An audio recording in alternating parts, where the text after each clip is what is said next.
Quant à l'appréciation de la pudeur, elle est en grande partie variable selon les lieux et les époques.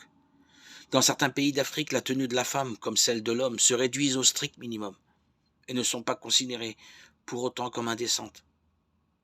Alors qu'en France, sous l'Ancien Régime, il ne convenait pas pour une femme de laisser dévêtues ses chevilles, mais que l'on tolérait paradoxalement, du moins à la cour et dans les milieux favorisés, le décolleté profond.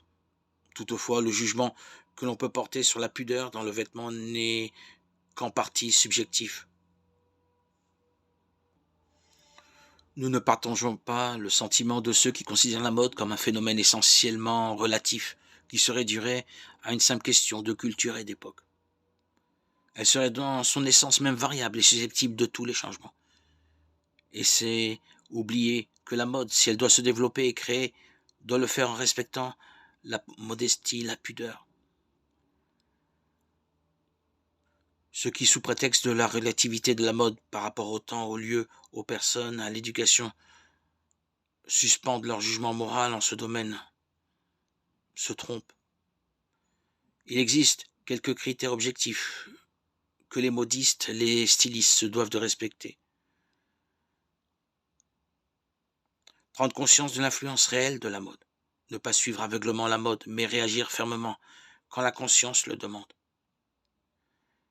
Et nous laisser guider par le sens de la modération dans nos choix, dans nos achats.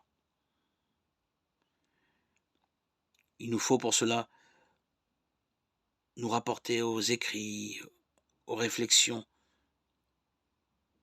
pleines de sagesse que nous enseignent les Écritures.